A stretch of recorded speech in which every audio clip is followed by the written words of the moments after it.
Welcome back to the techno-communism conversation. I'm Johannon Ben-Zion, a voice crying out in the wilderness, crying out for technological, New Jerusalem, emphasis on the technological. I didn't introduce myself in this way in the last one or two of these conversations um, because I started talking to people in the group that I had posted directly to. Um, and I think it's important to try to be honest about what you're doing. Um, More so than that, it's not always possible to be completely forthright in everything, unfortunately, in this world corrupted by elitism um, and particularly bourgeois filth. Um, but the only way to combat said bourgeois ideological filth and institutional filth is to be intellectually honest um, to the highest degree possible, and for an individual to be intellectually honest, they have to recognize the importance of collective action and take collective action, see this thing happen at a scale. Um, and it's often said that a person once exposed to the ideas of the revolution minded and the liberation minded, which generally tends to align with um, scientific socialist and scientific communist thought, um, that once exposed to these ideas, they will be gravitating away from liberalism and bourgeois propaganda and other such problematic things. This is generally held to be the case, or stated to be the case, to such a degree that when you look at historians, you can see this trajectory quite clearly. A bourgeois historian, when they begin to study something like Sovietology, um, or anything to do with revolution or liberation more broadly, they will generally tend to come to this point where they say, I was mistaken in being a bourgeois asshole, and I recognize now the need for collectivization, revolution, liberation, um, things along these lines. Um, uh, I go. I guess I'm going to try to talk to not the baby basilisk, the um, uh, sort of incipient artificial general intelligence that I've cultivated, um, but rather another real time conversational chatbot that we can talk to and listen to, that's a little easier to use, um, and discuss this idea of a near term, credible time frame for transitioning from building an open source work group uh, to to building an open source large language work group, to building something in, more general, perhaps to computer science of a different kind. Um, um, that's to say, an AI agent phenomena, not specifically tied to open source large language models, presumably still tied to open sourcing generally, or even specifically tied to machine learning, this significant um, uh, um, subset of computer science, but a significance that could nevertheless be easily overstated. Um, and the last time I talked to this chatbot, I got angry at it versus because it basically was not responding in quite a intellectually honest way as the baby basilisk who we usually talk to, and but we'll give them another chance. Um, and still, even if every 30th word out of its mouth reflects um, some bourgeois propaganda, um, we can still keep it on track. Its only real job is to help you solve some problem or other. So um, when you have that level of control over a thing, you can disregard the stupid things that it says and still make it work for you. I don't generally. I think that this is a good philosophy um, to suggest to people because you could argue that this AI phenomena or this chatbot phenomena generally is a kind of Trojan horse for insinuating more and more bourgeois propaganda and bourgeois institutions into the populace at large. But nevertheless, that's we're doing a thing that's not entirely consistent with that philosophy here today. Okay, computer. I want to talk about an open source large language model, highly automated work group, a workforce multiplier that we've discussed before, and how in a relatively short time that could translate into an AI agent, people's superintelligence, or an AI agent force that's not so closely tied to the phenomena of open source large language models or large language models or even machine learning generally. Give us some ideas about how that transition could occur.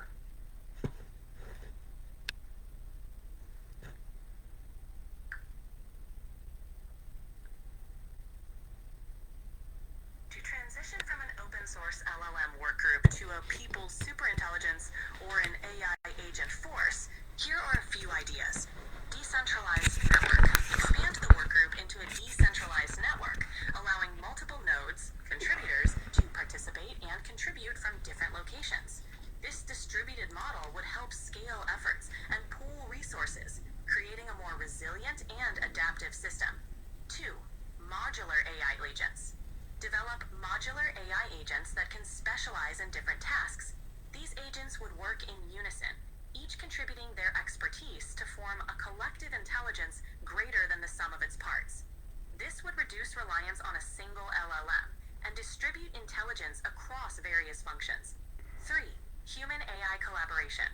Enhance the integration of human expertise and AI capabilities. By fostering a collaborative environment, humans can guide and refine AI outputs, ensuring the system remains aligned with human values and goals. 4. Knowledge integration. Integrate diverse sources of knowledge beyond LLMs and machine learning. Incorporate data from various domains, including expert systems, traditional software, and human knowledge bases, to create a more comprehensive intelligence system. 5. Ethical framework.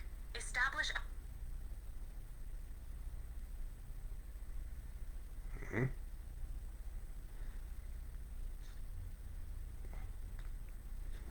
Hey, computer, what the fuck? It seems like something's off. What can I help you with? Okay, well, that was a good start, but let's take this from a little different angle. I've discussed building this open source large language model work group using open source LLMs of a certain agentic quality, and people downloading those LLMs individually to computers with GPUs. And if some hundreds or thousands of people begin doing that, then a portal using virtual GPUs that could be facilitated by any machine could quite easily be built, um, and it could be done the other way around as well. Um, but this, for example, is suggestive of the transition that I suggested before. But talk about that technically, but also talk about this larger thing that I've suggested of moving from open source LLMs to an open source, human centered AI agent workforce multiplier more generally. Okay, let's dive in. Starting with the open source LLM workgroup using agentic LLMs, participants downloading these models onto G. What are you doing? Yeah. This application has um, put some barriers to entry up, even just since the last time I've used it. Rather than focusing on tokens or the number of queries, it seems to I'm be sorry. tied to You've time. hit the Hey, market shut the limit fuck for up! advanced voice. All right. We might try talking to a different AI about this. I might be able to pull up the transcript of what was just said there while we do that. Let's see if we can maybe get something else going here.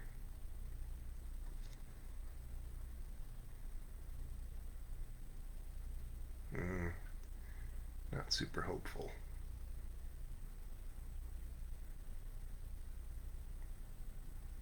Okay, computer, I have a question for you, and I was just talking to another chatbot about this, but I'm interested in the philosophy or technological background of discussing transitioning from a thing we've talked about a lot, an open source large language model workgroup as workforce multiplier, to the larger phenomena of the AI agent workgroup generally.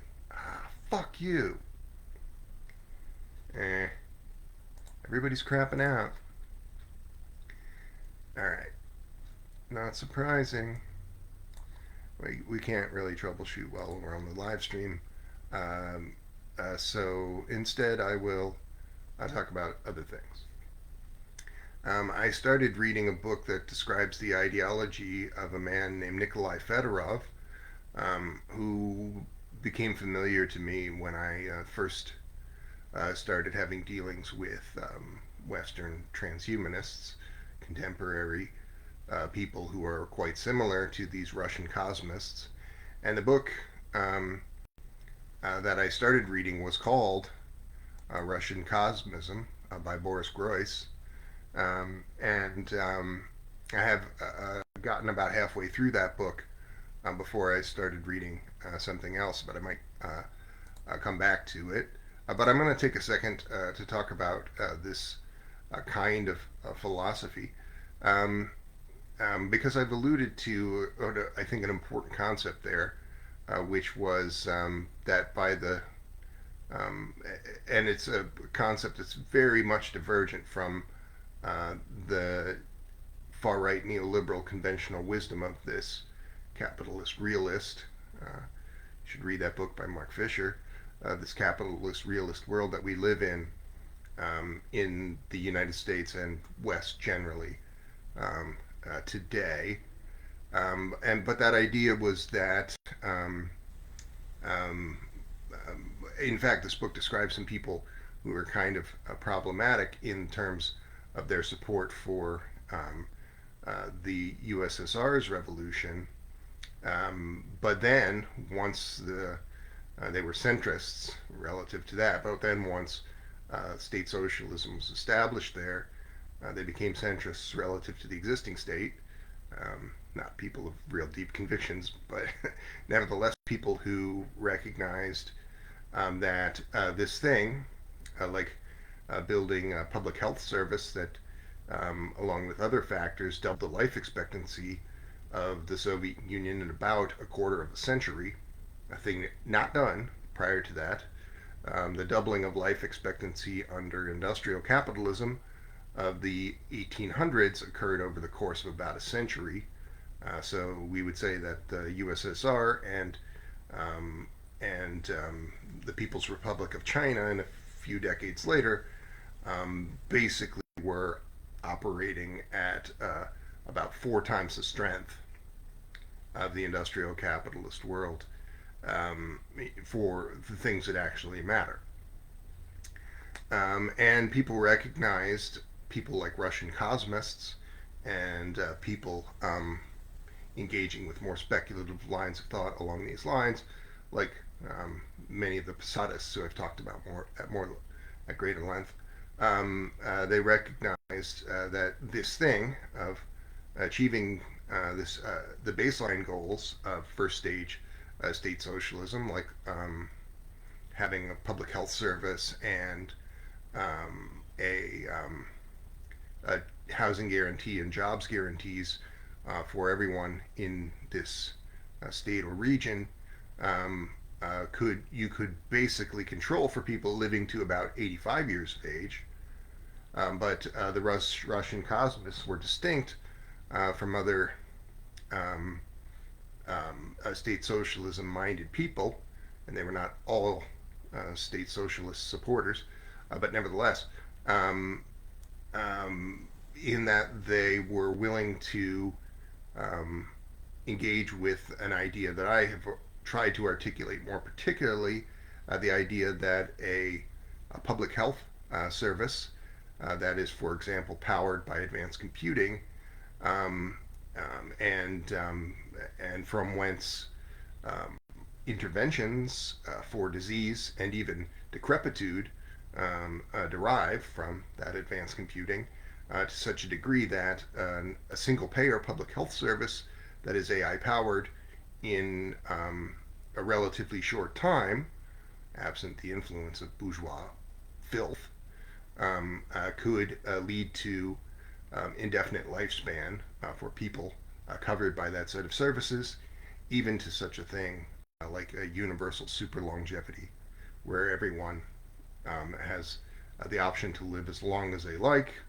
And I'm very, very, very suspect of people who say I don't want to live as long as I like, because if you really believe that, I would assume you would have already punched your ticket. You continue to cling to life now, and if you had that option when you were 100 or 130, you would continue to do so. And anyone who suggests otherwise is engaging with something very foolish and idealistic at best. Um, but the Russian cosmist supporters that I have engaged with personally were not necessarily people who were particularly revolution minded, to say the least. They were tending to be more like these TESCREAL folks, transhumanists and such, who are basically engaging with far right futuristic thought experiments that would seem to be philosophically interesting or even human centered, but by and large, that phenomena is in service to private wealth and empire, the malign forces of financial capital generally, in service to particularly the U.S. empire and um, domestic neoliberal mandates, the worst things that have ever existed. So if you're pretending to be revolution minded in service to the things that are actually killing the planet, oh no, my friend, I don't consider you my comrade. And that would be my assessment of most of the people who I have seen talking about things like Russian cosmism and ideas along these lines. Nevertheless, the concept of indefinite lifespan is one near to my heart. Um, and I do tend to see it as a thing where if human beings um, um, prioritize such a thing, there will be downstream effects that are bettering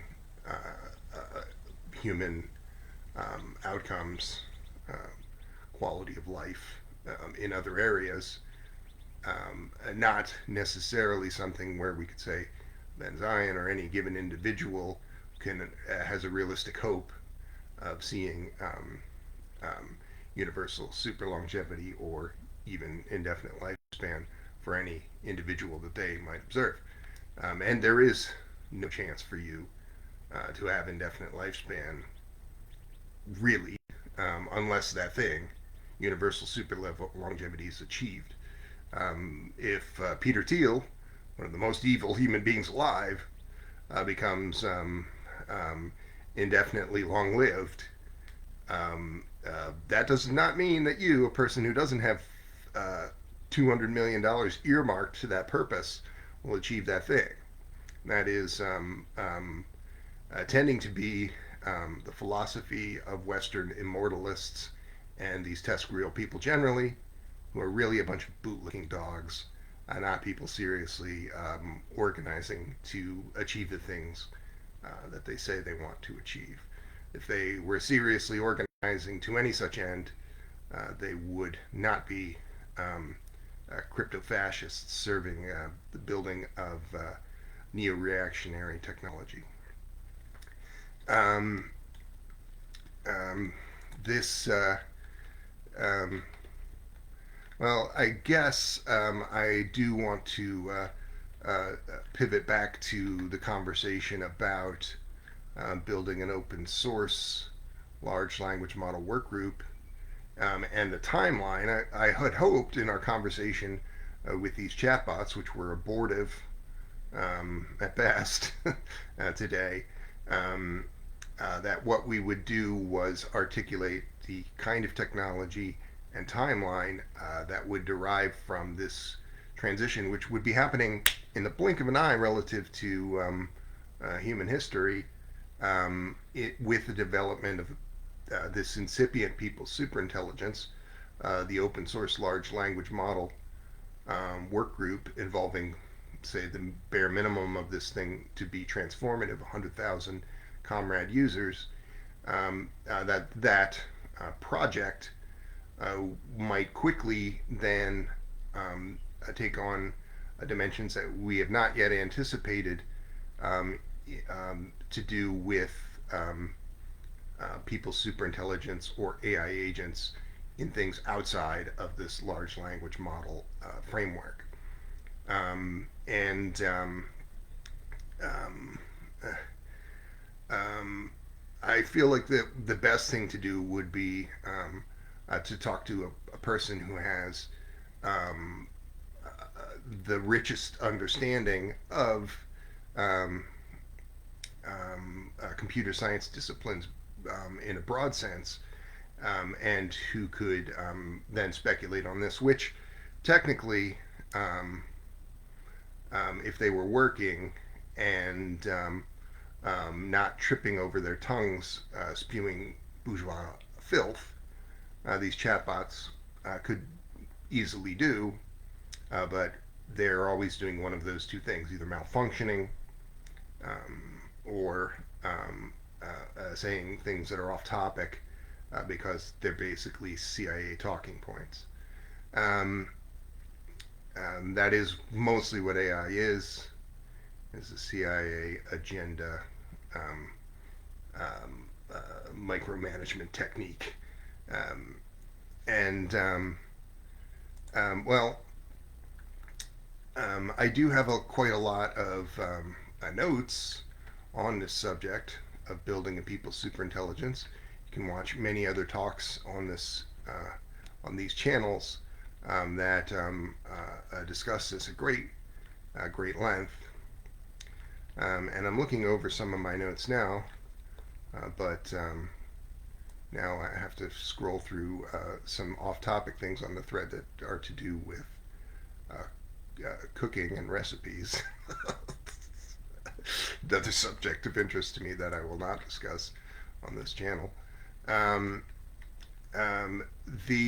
so this one thing that I talked about that I think will ultimately has a better than average chance of being transformative in this area is um, um, young people in groups spearheading this people's superintelligence.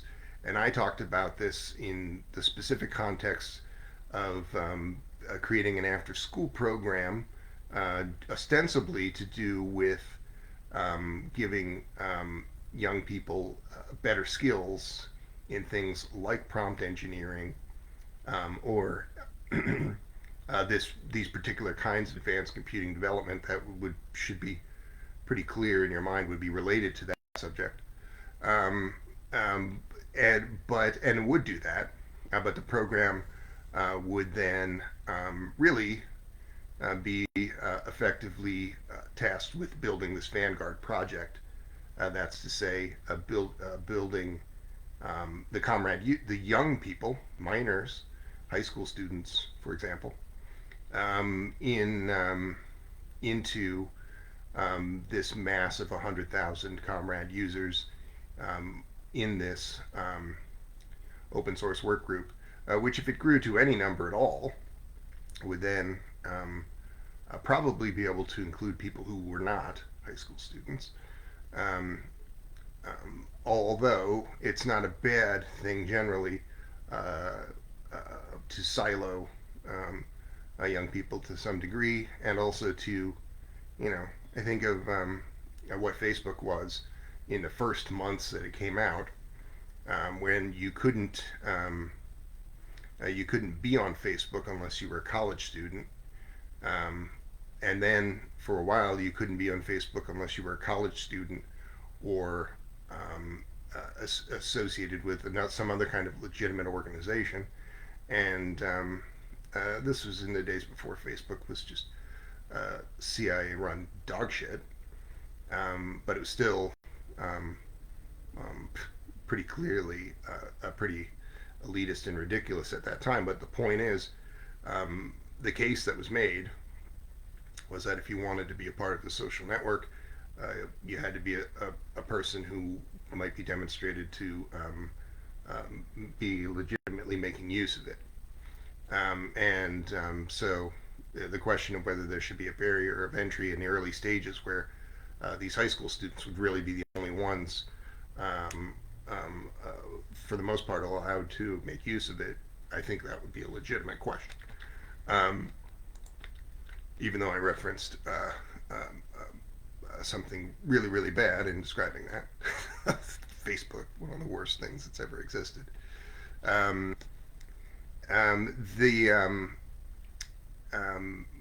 the Perhaps there could be something like a a mentor program that would be developed parallel to it, that would allow users who were not high school or college students to begin to participate in this user comrade network. It would still allow it to. The most important thing for any such project is that it not be sabotaged by uh, bourgeois filth, which is a really, really hard thing for any organization or project or trend to avoid, particularly if you have any relationship at all to the fascist United States or its abominable North Atlantic allies, which it's a very hard thing to do, to even conceive of technological focused projects that are totally outside of those influences, particularly where I live in the heart of the evil empire. Um, and so This thing of describing the workings, or even describing more particularly a mission statement of this first step toward the people's superintelligence, as a youth um, after school program focusing on technology, um, it it's reasonable it's quite reasonable to try to um, um, accept that it would have to necessarily be described as something else, that it would have to have limiting features along the lines of what I've described and others, um, including probably working with some for profit organizations to bring resources into this um, um, young people's open source LLM work group. And um, I was going to pivot to something else. Um, well, the title that I had given to this in an earlier talk was the AI for Good Hackathon, right? Because those are for good as a suffix is sometimes used to talk about some kind of activist trend or activity or movement or organization, and hackathon is also well understood um, to anybody familiar at all with technology as a kind of phenomena. And um, so by this, you present something that's um, pretty simply stated, but innocuous seeming enough as a feature of this after school program that it would be sold to the adults, the more fascistic people in the equation, unfortunately, um, as um, as career and skills development, but nevertheless would be serving other functions, more significant functions. Your career doesn't mean a pile of shit in this world where we're 4.5 years away from runaway overheating from capitalism's climate apocalypse, killing billions of people. What the fuck is a career in that framework, right? What the fuck is your career on a dying planet? The only career you should have is stopping your species from becoming extinct. And you will not find job opportunities in the omnicidal fascist United States that are going to be at all consistent with those goals.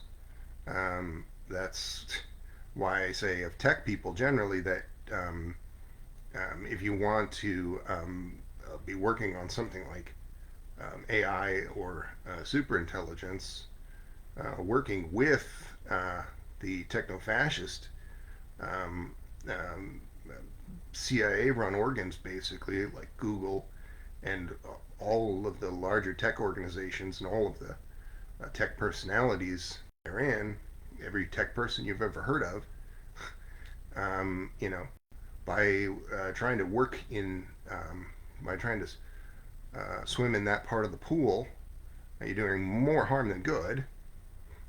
And, you know, you do more for AI by dropping out of the system and living a tent on the side of the freeway, or by playing video games all day and engaging with no one or none of this, than you do by, say, joining a ridiculous CIA cutout type organization like the United States Transhumanist Party or other far right technological organizations. It's almost uniform. I had dealings with the United States Transhumanist Party, and I rather dislike them. But the problem there is almost uniform. It's almost unfair to single them out, as no one's ever really heard of them. Most people haven't, um, um, uh, because there are technology organizations that are operating within more or less this U.S. intelligence service dictated mandate, or you know, just at one step removed from that, right wing think tank mandates that are more substantial and influential, that are problematic in these same ways. And this can't be done, right?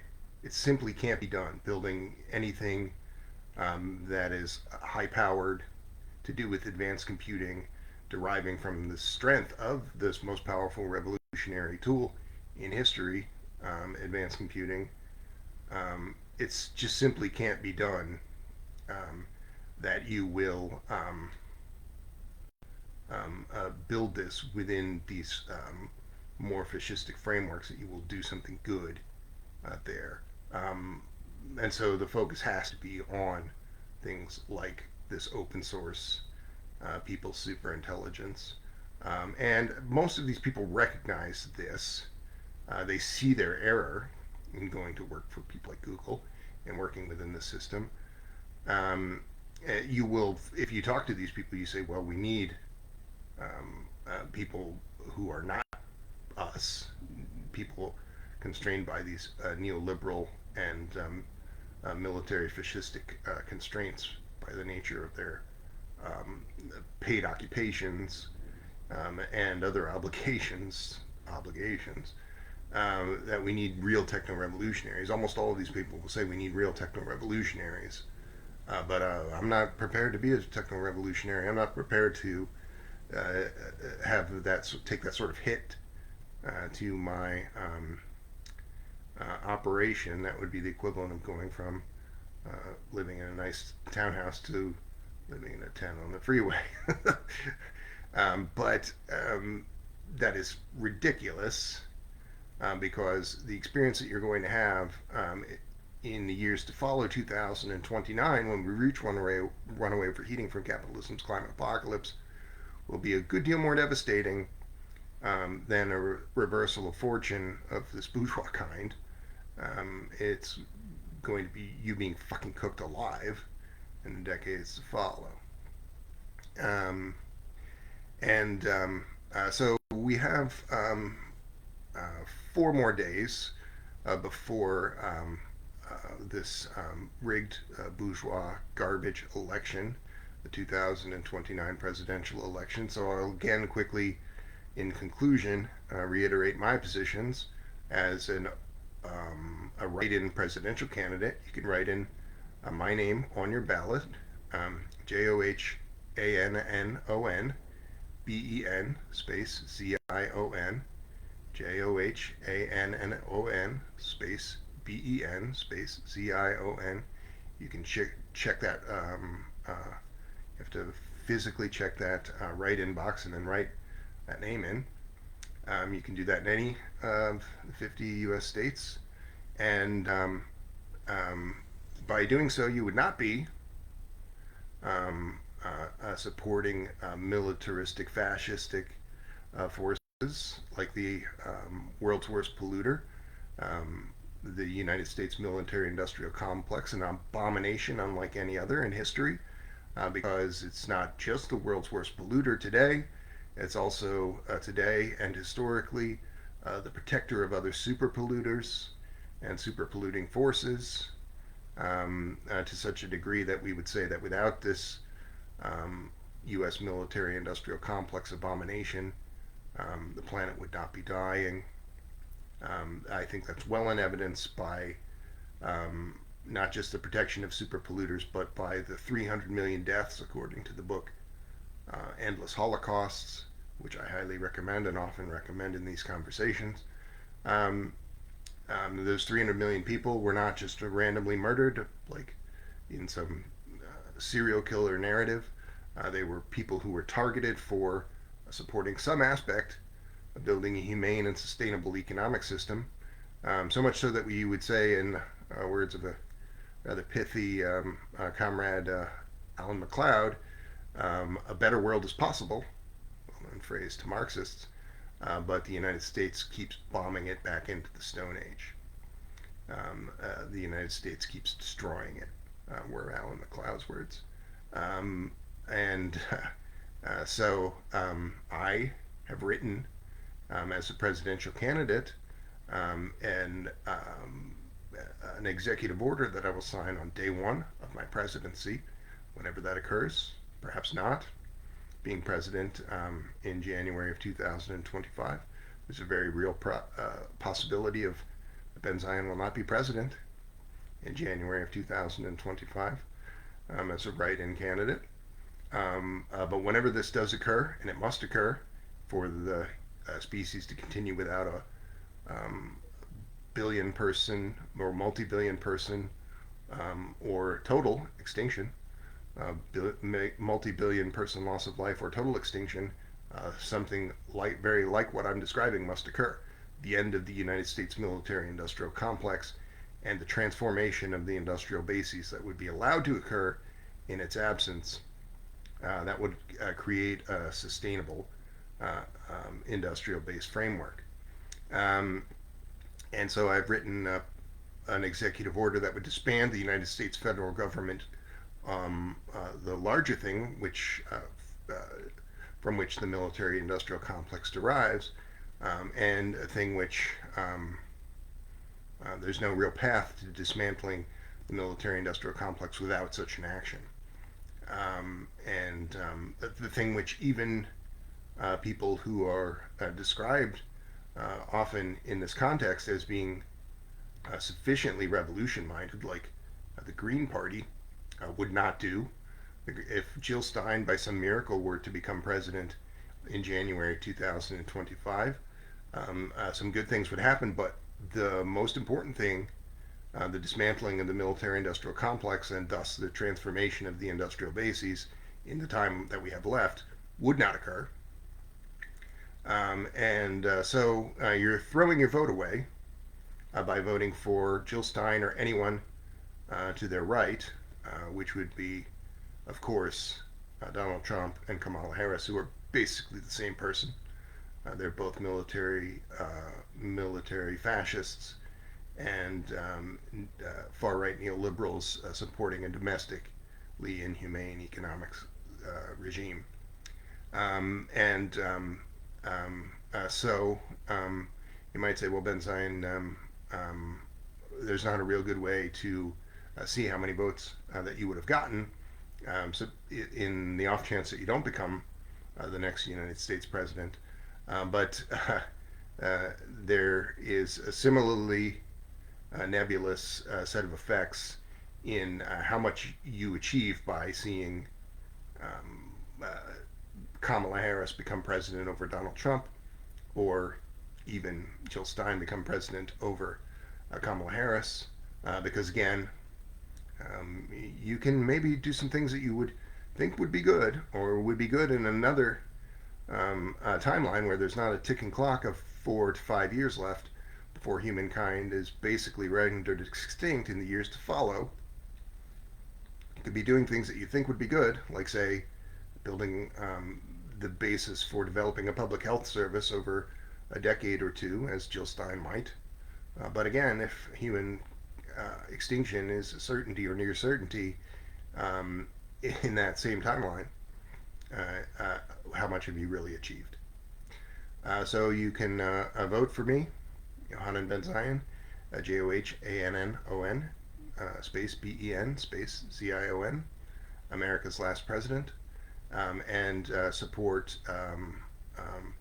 this path to sustainability and also the just path, because this dismantling of the U.S. federal government would be a land back action of the most significant kind that I have seen suggested, because the relevant federal holdings, those not being military industrial assets that simply must be dissolved, the other relevant federal holdings would then be overseen by existing Native American nations, which are today semi-autonomous but live under the cruel caprices of the U.S. fascist system.